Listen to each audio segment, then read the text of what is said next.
आहे ना, मगाशी होतं, चालू आहे.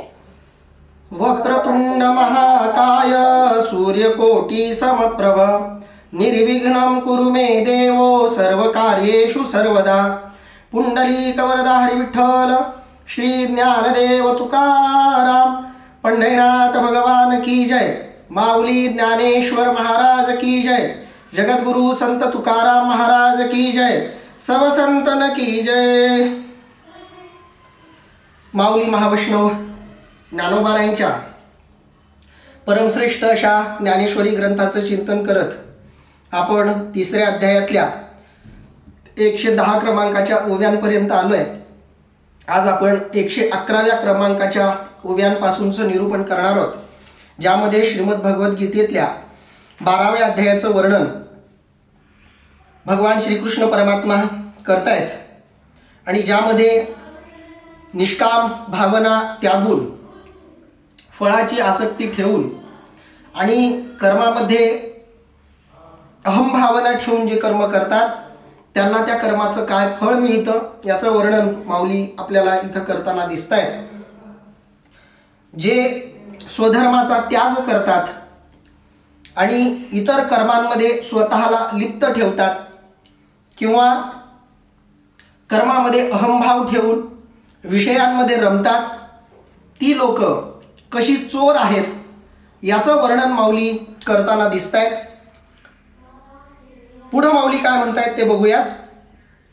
तैसी निजवृत्ती जेथ सांडे तेथ स्वतंत्र ते वस्ती न घडे. ऐका प्रजा हो हे पुढे विरंची म्हणे.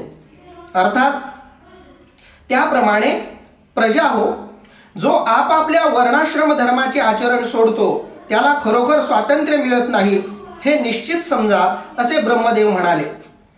तैसी निजवृत्ती जेथ सांडे. इथं निजवृत्ती शब्द अतिशय महत्त्वाचा आहे. भलेही या निजवृत्ती शब्दाचा अर्थ इथं वर्णाश्रम धर्माचरण असा शब्द इथं दिलेला आहे, पण मुळात जुन्या काळाच्या दृष्टीनं वर्णाश्रम धर्म हा अर्थ तसा सुटसुटीत होता, परंतु माऊलींनी सांगितलेला जो मूळ शब्द आहे तो आहे निजवृत्ती. निजवृत्ती जेथ सांडे. पुन्हा एकदा स्वधर्माचं आपण आतापर्यंत केलेलं जे निरूपण आहे, चिंतन आहे, ते थोडंसं डोळ्यासमोर ठेवून आपल्याला ही ओवी समजून घ्यावी लागेल. आपण स्वधर्माची व्याख्या करताना म्हणालो होतो की प्रत्येक जीवात्मा सूक्ष्म शरीराचं एक मूर्त होण्यासाठीचं, आविष्कृत होण्यासाठीचं, प्रकट होण्यासाठीचं रूप आहे. जसं बीजामध्ये वृक्ष होण्याची संभावना आहे, पण प्रत्येक बीज वृक्ष होईलच असं नाही. बीजामध्ये वृक्ष होण्याची संभावना असली तरी ती संभावना प्रत्यक्ष उतरण्यासाठी काही गोष्टी त्या बीजालाही सहकारी रूपामध्ये लाभाव्या लागतात. या गोष्टी जर त्या बीजाला मिळाल्या नाहीत तर बीजामध्ये वृक्ष होण्याची शक्यता, पात्रता असूनही बीजाला वृक्ष होता येणार नाही. म्हणून बीजामध्ये वृक्ष होण्याचं सामर्थ्य आहे आणि जे बीज वृक्ष बनतं ते बीज सार्थक ठरतं, ते बीज परिपूर्ण होतं. थोडक्यात त्या बीजाला मोक्षाची प्राप्ती होते. जे बीज वृक्ष बनलं ते बीज मोक्षाला उपलब्ध झालं, ते बीज त्याच्या अंतिम साध्यापर्यंत, ध्येयापर्यंत पोहोचलं. जे त्या वृक्षाच्या बिया संदर्भात आहे तेच जीवासंदर्भात सुद्धा आहे. प्रत्येक जीव हा बीज रूपानं काहीतरी अभिव्यक्त होण्यासाठी आकाराला आलेला आहे आणि त्याचं ते आकाराला येणं जेव्हा परिपूर्ण बनतं तेव्हा तो मोक्षाला उपलब्ध होतो. पण हा जीव परिपूर्णपणे अभिव्यक्त होण्यामध्ये काही अडथळे येतात. विकारांचे, मायेचे, अहंपणाचे अडथळे येतात. बीज जर अहंकारी भावनेनं रुजलं गेलं तर ते रुजणार नाही, कारण बीजामध्ये जर अहम भावना असेल तर ते इतरांचं सहकार्य स्वीकारणार नाही, कारण अहंकार इतरांचं सहकार्य स्वीकारण्याची परवानगी देत नाही. जो अहंकारी पुरुष असतो त्याला वाटतं की सर्व मी करणार आहे, मला कुणाची गरज नाही, आणि म्हणून तो इतरांचं सहकार्य घेत नाही. आणि जर घेत असेल तर त्या सहकार्यामध्ये सुद्धा त्याचा स्वार्थ दडलेला असतो. आणि म्हणून ज्या वृक्षाला अहंभावना आहे तो वृक्षरूप असलेला बीज कधीच वृक्ष बनू शकत नाही. म्हणून बीजाला वृक्ष व्हायचं असेल तर बीजानं आधी आपली अहंभावना त्यागली पाहिजे. आणि जेव्हा बीज अहंभावना त्यागतं, अहंभावना त्यागणं म्हणजे काय? बीज बीज म्हणून जोपर्यंत राहील तोपर्यंत त्याचं वृक्ष होणं शक्य नाही. म्हणून बीजाला आधी मी बीज आहे ही भावना सोडावी लागेल, तिथूनच त्याचं वृक्षात रूपांतरण होण्याची प्रक्रिया सुरू होते. जिथं त्याचा मी संपतो, जिथं त्याचं बीज पण संपतं, तिथून वृक्षपणाचा प्रवास सुरू होतो. बीज भाजलं असं जेव्हा आपण म्हणतो, एखादं बीज जेव्हा अग्नीमध्ये पडतं तेव्हा ते बीज हा अहंकार बाळगणारं असतं. मग त्याचा तो बीजपणा, त्याचा तो बीज असण्याचा अहंकार संपतच नाही. म्हणून त्या बीजाचं कधी वृक्षात रूपांतरण होऊ शकत नाही. पण ते बीज जेव्हा सुपीक जमिनीत जातं, योग्य असं पाणी हवा त्याला मिळते, तेव्हा बीज पहिलं काम करतो ते म्हणजे आपलं बीज पण संपवणं. आणि ज्या क्षणाला बीज आपलं बीज पण संपवण्याची प्रक्रिया सुरू करतं त्याच वेळेला त्याच्या वृक्ष बनण्याची प्रक्रिया सुरू होते. तसं सूक्ष्म शरीर जरी वासनांनी भरलेलं असलं तरी ज्या क्षणी ते बीज स्वतःचं अहंपण सोडतं, ते सूक्ष्म शरीर आपला अहंकार सोडतं आणि मला परमात्म रूप व्हायचं ही भावना धारण करतं. अर्थात मीपणा, अहंपणा, स्वार्थ, अहंकार यांचा त्याग जेव्हा सूक्ष्म जीव करतो, मग भलेही तो कर्म करत असो, भलेही तो विषयांमध्ये वासनांमध्ये वावरो, भलेही पूर्वजन्मातल्या वासनांमुळे त्याला विकारांमध्ये वावरण्याची वेळ येऊ, पण ज्या बीजाचा अहम संपलाय, अहंकार संपलाय, ते बीज, तो आत्मा परमात्मा साक्षात्काराच्या दिशेनं प्रवास सुरू करतो. आणि म्हणून बीजानं सगळ्यात पहिलं काम करायचंय ते वृक्ष होण्यासाठी मी पण सोडणं. तसं ज्या जीवात्म्याला परमात्मा व्हायचंय, ज्या जीवात्म्याला मोक्ष मिळवायचा आहे, ज्या जीवात्म्याला आपल्यातली परिपूर्ण अभिव्यक्ती स्पष्ट करायची आहे, जगासमोर आणायची आहे, त्या जीवात्म्याला आधी अहमचा त्याग केला पाहिजे. आणि मग आपला प्रवास सुरू झाला, मीचा त्याग करून कर्म सुरू झालं की आपोआपच त्या सूक्ष्म शरीराचा आपोआपच आत्मस्वरूपाकडे प्रकाश आणि प्रवास सुरू होणार. म्हणून पहिली गोष्ट आहे निजवृत्ती शोधणं, माझा स्वभाव काय ते जाणणं. आणि जिथं मी कोण आहे ही भावना संपते, बीज बीज रूपाला विसरतो, बीज मी बीज आहे हे विसरतो, माझ्यामध्ये वृक्ष होण्याची संभावना आहे हे विसरतो. म्हणजेच तो आपल्या स्वधर्माचा त्याग करतो. बीजाचा स्वधर्म काय आहे तर वृक्ष होण्यासाठी प्रयत्नरत असणं, हा बीजाचा स्वधर्म आहे. तसं जीवाचा स्वधर्म काय आहे? परमात्मा होण्यासाठी धडपडणं, त्या निर्गुण निराकार अशा परमशक्तीच्या योग्य होणं, पात्र होणं, याच्यासाठी धडपडणं म्हणजे स्वधर्म. आणि हा स्वधर्म जिथं संपतो, माऊली सांगताय तैसी निजवृत्ती जेथ सांडे. आणि बीज म्हटलं की बीजामध्ये वेगवेगळी बीज असतात. आंब्याचं बीज असू शकतं, एखाद्या फुलाचं पण बीज असू शकतं, एखाद्या वडाचं असू शकतं. वेगवेगळ्या प्रकारची बीजं असतात. तसं वेगवेगळ्या स्वभावाची जीव असतात. त्या प्रत्येक जीवानं आपला स्वभाव शोधणं. कारण आंब्याचं बियाणं, आंब्याची कोय किती जरी त्या कोयीनं ठरवलं तरी आंबा फणस होऊ शकत नाही, फणस आंबा होऊ शकत नाही. म्हणून बीज, बियाणं, बीनं मी कोणतं बी आहे हे आधी ओळखलं पाहिजे, जाणलं पाहिजे.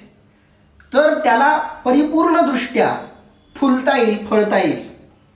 म्हणून जीवानं आधी स्वधर्म शोधला पाहिजे. माझा स्वधर्म काय, काय करण्यासाठी मला इथं जन्माला घातलंय आणि मी कशासाठी जन्माला आलोय ह्याची उत्तरं जर स्वतःला सापडत नसतील तर ती उत्तरं सद्गुरूकडून मिळू शकतात, ती उत्तरं ग्रंथांकडून मिळू शकतात. वेद, उपनिषद, पुराण, सगळी संत साहित्याची सामुग्री, वडीलधारी मंडळी, अधिकारी पुरुष, महात्मे यांच्याकडून आपला स्वधर्म जाणून घेता येतो, शोधून घेता येतो. म्हणून तो शोधायचा आणि एकदा तो सापडला की त्याच्यापासून बाजूला व्हायचं नाही, तो स्वधर्म सोडायचा नाही, तो स्वधर्म त्यागायचा नाही. आणि जिथं त्याचा त्याग होतो तैसी निजवृत्ती जेथ सांडे तेथ स्वतंत्रते वस्ती न घडे. जिथं निजवृत्ती थांबते, जिथं स्वधर्म थांबतो, ज्याच्यासाठी आपला जन्म झालाय ते कर्तव्य कर्म जिथं थांबतं ते तर स्वतंत्रता वस्ती न घडे. आणि तिथून पारतंत्र्याला सुरुवात होते. विकारांची पारतंत्रता, कर्माची पारतंत्रता, विषयांची पारतंत्रता, विकारांची परतंत्रता तिथून सुरू होते. जो स्वधर्माचं आचरण करतोय तो स्वतंत्र आहे, त्याचा स्वतंत्रतेकडे प्रवास सुरू आहे. आणि ज्याचा स्वतंत्रतेकडे प्रवास सुरू नाही, स्वधर्माचं आचरण ज्याच्याकडून घडत नाही, तो पारतंत्र्यामध्ये अडकणार हे निश्चित आहे. बीजाला वृक्ष होण्याशिवाय दुसरा पर्याय नाही. त्या एका मार्गाशिवाय इतर कोणत्याही मार्गाला बीज गेलं की बीज परतंत्र होणार आहे, बीज अपूर्ण राहणार आहे. मग त्याला पूर्ण होण्यासाठी शक्यता नाही, दुसरा मार्ग नाही.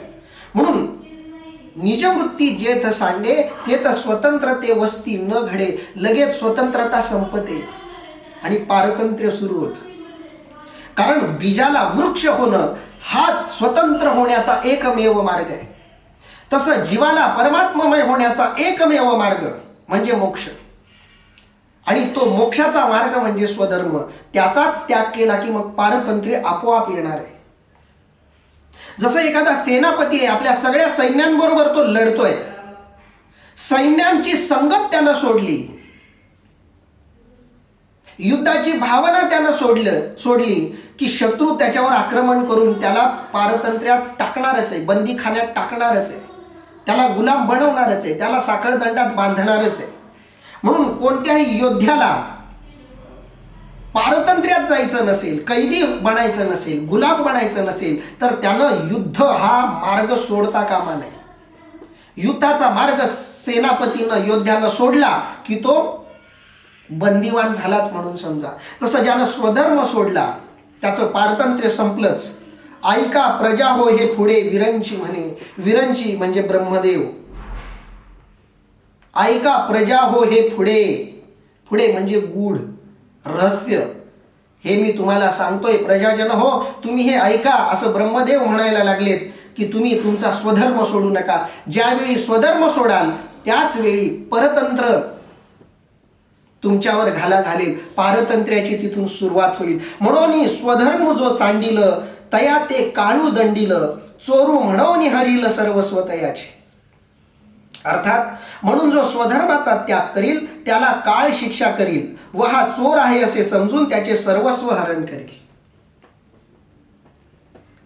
अध्यात्मामध्ये सगळ्या संतांनी वेगवेगळ्या मार्गाने जीवानं सदाचरणाचा मार्ग स्वीकारावा याच्याकरता अनेकदा वेगवेगळ्या गोष्टींची भीती जीवाला घातलेली आपल्याला दिसते. स्वर्ग नरक, यम, काळ, मृत्यू या सगळ्या गोष्टी मांडल्या गेलेल्या आहेत. या सगळ्या गोष्टींचे दाखले संतांनी, ऋषीमुनींनी दिलेले आहेत. त्याचं एक महत्वाचं कारण की त्या भीतीनं का होईना, त्या भीती पोटी का होईना हा जीव योग्य मार्गावर राहील, सदाचरण करेल. काही जण मोक्ष, स्वर्ग, नरक या गोष्टी मानत नाहीत. नका मानू. ज्या गोष्टी अनुभवाला येत नाहीत त्या गोष्टी नाही मानल्या चालेल, कारण कर्मयोग हा बुद्धियोग आहे, हा मनोयोग नाहीये, आत्मयोग नाहीये, हा बुद्धियोग आहे. स्वधर्माचं आचरण बुद्धीच्या कसोटीवर केलं तरी चालेल. तर्क काय सांगतो, बुद्धियोग काय सांगतो, भौतिकवाद काय सांगतो, इहवाद काय सांगतो, याचा विचार करूनही स्वधर्माचं आचरणच योग्य आहे असं तुम्हाला मान्य करावं लागेल. इहवादाचं सर्वोच्च रूप, सर्वोच्च तत्वज्ञान ज्या लोकांनी मांडलं, ज्याच्यामध्ये चार्वाकाचं सगळ्यात आधी आपल्याला नाव घ्यावं लागेल. चार्वाक हे बुद्धिवाद्यांचे दर्शनशास्त्रातले राजे मानले जातात. आजकालच्या बुद्धिवाद्यांचेही ते आदर्श आहेत, कारण बुद्धिवादाची, तर्काची सुरुवात चार्वाकांपासून होते. त्यांच्यापासून सुरुवात करून अगदी अलीकडचे जे इहवादी आहेत, ज्याच्यामध्ये प्रामुख्यानं प्लेटोचं नाव घेतलं जातं, ॲरिस्टॉटलचं नाव घेतलं जातं, सॉक्रेटिसचं नाव घेतलं जातं, कार्ल मार्क्सचं नाव घेतलं जातं, सिग्मंड फ्राईडचं नाव घेतलं जातं, कार्ल युंगचं नाव घेतलं जातं. भारतामध्ये मानवेंद्रनाथ राय नावाचे खूप मोठे इहवादी अभ्यासक होऊन गेले, त्यांचं नाव घेतलं जातं. अनेक इहवादी, बुद्धिवादी, भौतिकवादी विचारवंत जगामध्ये होऊन गेले. यांनी पारलौकिक विश्व पूर्णपणे नाकारलं. स्वर्ग, नरक, यम वगैरे या गोष्टी नाकारल्या, पण नाकारल्या असल्या तरी त्यांनी स्वधर्म मात्र नाकारलेला नाही, कर्ममार्ग मात्र नाकारलेला नाही. प्लेटो असतील, ॲरिस्टॉटल, सॉक्रेटिस पासून अगदी कार्ल मार्क्स पर्यंत कर्माचा त्याग करा असं कुणीही म्हटलेलं नाही.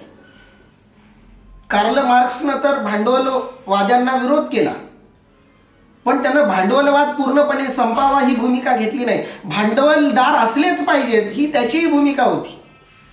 फक्त त्याच्यावर एक नैतिक नियंत्रणाची त्यानं अपेक्षा केली, आणि ते नैतिक नियंत्रण स्वाभाविकपणे होत नसेल तर कामगारांनी संघटित होऊन भांडवलदारांच्या स्वैराचारी वर्तनावर नियंत्रण मिळवावं ही भावना मार्क्सनं मांडली. मार्क्स ही कर्मवादाच्या विरोधी नव्हता, फक्त कर्मावर, कर्मवादावर हुकुमशाही असू नये इतकीच त्याची भावना होती. प्लेटोनं तर रिपब्लिक नावाचा जो ग्रंथ लिहिला, तो ग्रंथच मुळात प्रजा कशी असावी, प्रजेची आचारसंहिता कशी असावी, राजा कसा असावा हे सांगण्यासाठीच ग्रंथ तो लिहिलाय. प्लेटोचं सगळं जे विवेचन आहे ते ॲरिस्टॉटलच्या प्रभावातून आले. म्हणजे ॲरिस्टॉटलचं जे विवेचन आहे ते प्लेटोच्या विवेचनात आलेलंच आहे. सॉक्रेटिसचं विवेचन प्लेटोच्या विवेचनात, आणि प्लेटोचं विवेचन ॲरिस्टॉटलच्या विवेचनात. हे तिघही विचारवंत जी मांडणी करतायत ती बरीचशी भौतिकवादी जरी असली, इहवादी जरी असली, तरी त्यांच्या मांडणीमध्ये सुद्धा भौतिकवादाचा, कर्मवादाचा आग्रह आहे. कर्मवाद त्याही लोकांनी नाकारलेला नाही, म्हणून त्याला बुद्धिवाद म्हणतात, बुद्धियोग म्हणतात. माऊली त्या बुद्धियोगाचीच चर्चा करतायत. कर्मयोग कुणीही नाकारलेला नाही. ना भारतीय इहवादी, भौतिकवादी विचारवंतांमध्ये ना फुल्यांनी तो नाकारला, ना बाबासाहेबांनी तो नाकारला, ना शाहूंनी तो नाकारला. आधुनिकतावादी विचारवंत म्हणून ज्यांची नावं भारतात घेतली जातात त्यांनी सुद्धा कर्मसिद्धांत नाकारलेला नाही. उलट बाबासाहेबांची तर ही भावना होती की ज्याला जे करण्याचं स्वाभाविकपणे, ज्याची जे बनण्याची इच्छा आहे ते त्याला बनता यावं, हीच बाबासाहेबांची इच्छा होती. महात्मा फुलेंची तीच इच्छा होती. खरं तर मी असं म्हणेन की खरा स्वधर्म मांडण्याचा प्रयत्न अलीकडच्या आधुनिक भौतिकवाद्यांनी केलेला आहे. हे विधान, हे वाक्य खूप महत्वाचं आहे. सगळ्या आधुनिक भौतिकवादी, इहवादी विचारवंतांनी भगवान श्रीकृष्ण परमात्म्यांनी सांगितलेला स्वधर्मच टिकावा, रुजावा याच्यासाठी आपलं आयुष्य घालवलेलं आहे. बाबासाहेबांचं म्हणणं काय होतं? एखादा व्यक्ती स्वाभाविकपणे त्याला काही करायची इच्छा असेल तर त्याच्या त्या करण्यामध्ये जर व्यवस्था आड येत असेल तर त्या व्यवस्थेचा निषेध केला पाहिजे. प्रत्येक जीवाला त्याच्या प्रमाण अभिव्यक्त होता आलं पाहिजे. त्या जीवावर पारतंत्र्याची बंधनं घालणाऱ्या व्यवस्थेच्या विरोधात त्यांचा लढा होता. मग तो कार्ल मार्क्सचा लढा असेल, स्त्रीवादाचा लढा असेल. स्त्रीवादामध्ये सुद्धा स्त्रीवादाचं बायबल म्हणून सिमॉन द बुवाचं नाव घेतलं जातं. द सेकंड सेक्स नावाचं पुस्तक जिनं लिहिलं. स्त्रीवाद असेल, मार्क्सवाद असेल, कार्ल युंगचा विचार असेल, सिग्मंड फ्राईडचा विचार असेल, सगळ्या विचारवंतांचा जो विचार आहे, भौतिकवाद्यांचा जो विचार आहे, तो विचार हाच आहे की सामान्य जीवामध्ये जे करण्याची इच्छा आहे ते त्याला करू दिलं पाहिजे. मानसशास्त्र काय सांगतं, सायकोलॉजी काय सांगते, एखाद्या लेकराला जे व्हायची इच्छा आहे ते त्याला होऊ द्या, त्याच्यात अडथळे निर्माण करू नका. तुम्ही त्याच्या अभिव्यक्तीत अडथळे निर्माण करत असाल तर तुम्ही पापी आहेत.